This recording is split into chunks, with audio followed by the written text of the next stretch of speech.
I know this show's a little different because I like to get into some of the more philosophical points, some of the more historic points, and relate them to what's going on today. Because without that, I feel that we're just shooting spitballs at each other.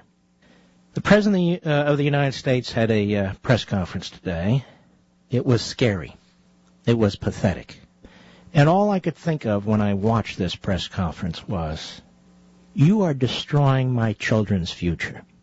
You are going to make it impossible for my children to live in a relatively free society, to pursue what makes them happy.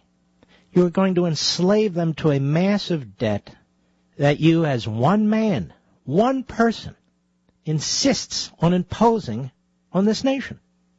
I was listening very attentively, as hard as that was, at your complete ignorance and your dissembling. It's unconscionable what you're doing to the young people of this nation and their future while claiming to do it in their name.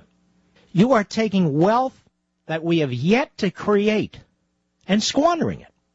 You're taking wealth from people who aren't even alive yet and squandering it on your fantasies, on your monuments, on your legacy. No father or mother who loves their children can sit quietly while this president is abusing their children in this fashion. And that is exactly what he's doing. Every single family is going to be affected by this. None will escape. None. When Paul Ryan told me yesterday on this program that if the Obama budget passes and we do not succeed in repealing Obamacare, that when our children are in their 20s and 30s earning a living, or trying to, the vast majority of them will paying over 60% in a federal tax rate. Some will be paying over 80%. That's before we get to state and local taxes. That's about as extreme and abusive as a president can be to the next generation and the generation yet born. And to what end? The president insists on a $3.73 trillion budget. Well over $1 trillion of that is debt. In other words, well over $1 trillion of that will be paid some way, somehow, by your children and your grandchildren. It's passed on to them. So in this context, I must ask you, do you think that we're good stewards of the Treasury? Do you think this man is a good steward of the Treasury? What does a nation do with a president who's so irresponsible, so committed to societal transformation, so willing to defy the law as he's defying a federal judge in Pensacola, Florida, so willing to do whatever he has to do by executive fiat or regulations? What does a society do in response to that? He said today that he is prepared to veto a spending appropriations bill, that comes to his desk, if it cuts $60 billion. So in other words, every penny of the $3.73 trillion budget that he's proposed is crucial.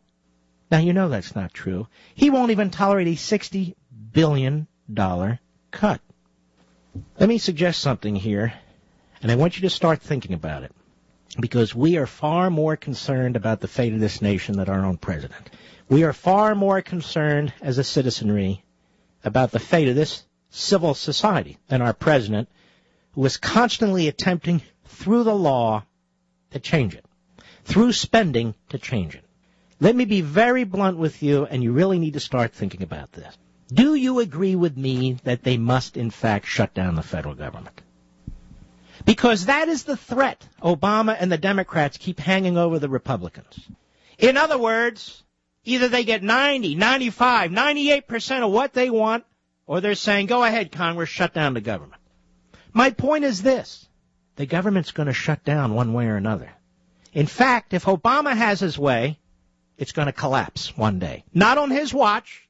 No, he would never allow that. But on somebody else's watch, like your children's. He's creating such a debt spiral, ladies and gentlemen, that it's going to drag the whole society down, and your children and your grandchildren, and they're going to suffocate from it. There's no way out. It has to collapse. So it seems to me, on behalf of our children and grandchildren, so they're not enslaved to the red ink that this president is pouring all over their future, that we need to encourage our representatives to let the government shut down. And we need to explain why the government's shutting down. We have in place a president of the United States who has created $5 trillion in on-budget operating debt. Not to speak of the over $20 trillion over the next year that he's created in obligations through Obamacare. Trillions and trillions today, tens of trillions tomorrow. How do you respond to a radical? You must have radical measures, or at least one.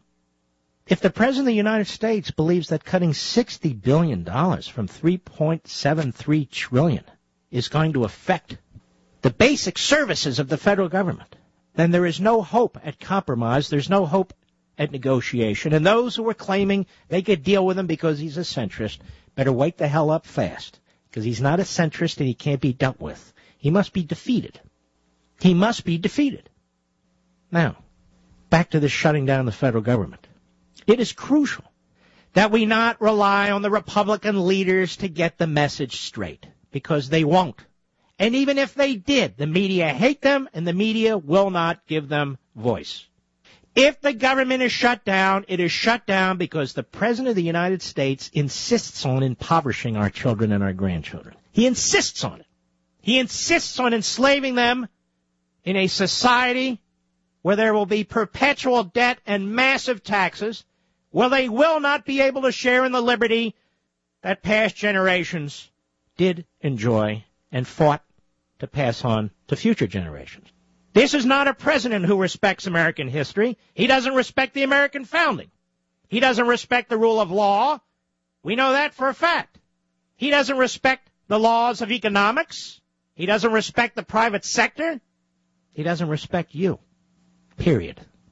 We cannot allow our children and our grandchildren to be burdened with 65, 85% tax rates.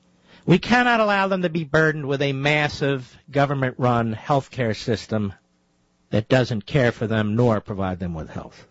This isn't about the Republican leadership and Barack Obama. This is about you and me, the citizens of this country. We're not on the sidelines. We're right in the middle of the stadium. We own the damn stadium and the whole field. This government belongs to us. They're talking about our future, the future of our children and grandchildren. They're talking about our money and their money, money yet earned. They don't get to make these decisions without our input and without our consent. And I'll be damned if I'm going to consent to impoverish my children and grandchildren because Barack Obama insists on it. And I don't care how the Republican leadership responds to it. I care how we respond to it. The Tea Party activists, the conservatives, individuals who don't know what the hell they are, who cares? From coast to coast, we will not sit idly by and allow this society to be destroyed for our children and grandchildren. Period. I don't give a damn who the President of the United States is or what he demands. One day, all these politicians will be gone. They're here temporarily, and yet their damage will be everlasting. It'll be perpetual unless we, the American people, take a stand. And we cannot, and we must not, leave it up to Washington, D.C. to straighten it out because they got us in this mess to begin with. So if it's Obama's position that this budget is what it needs to be, which does not address a single entitlement, which is larded with massive tax increases, which is larded with one massive deficit spending plan after another, then shut the damn government down. Because if we don't, Obama will destroy the whole thing. I'll be right back. Here's the deal. Obama and the left and the Democrat Party and the federal government are one and the same thing. Now think about what I'm saying. The new Democrat Party, not the old Democrat Party, the new Democrat Party under the likes of Obama and his ilk, that is, the other leftists. They're all about central authority. They're all about bigger and bigger government. They're all about creating an entitlement class where one may not exist. And so when you tell them you need to cut $60 billion or $100 billion out of their budget, or you tell them that we want to repeal Obamacare, you are directly assaulting their power base. their ideology. Now, we conservatives, we don't view life this way, and we don't believe in this.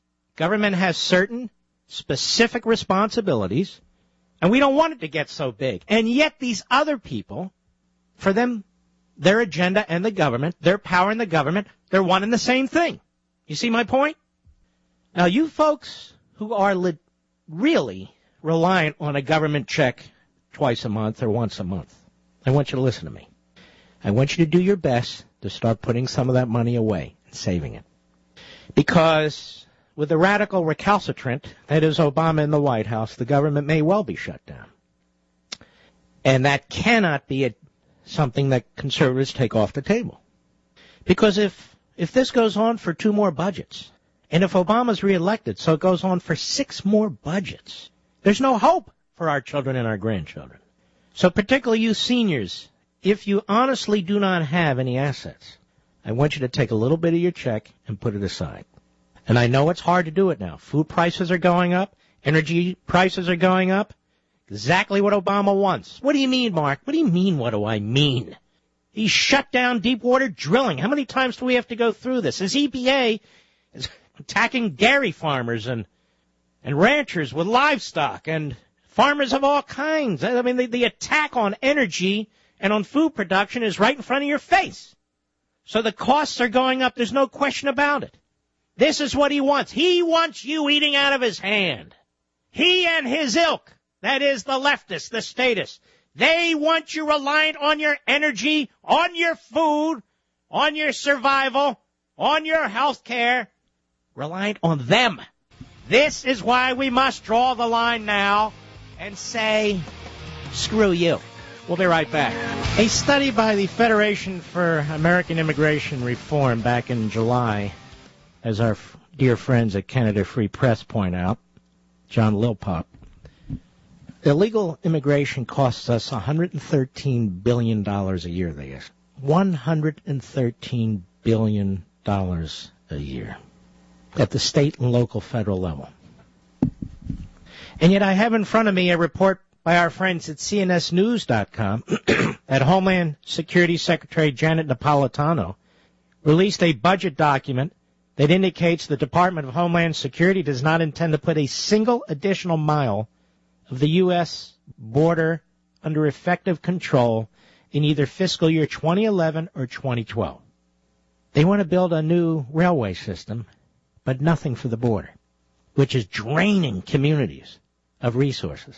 And at the federal level, since we have such a massive debt, means that your kids and grandchildren are going to be paying this debt for the rest of their lives. You know, sometimes you just got to step back and take a look at it. I have people who say to me, Mark, here's how you get ratings. Be positive. Tell jokes. Have lots and lots of guests.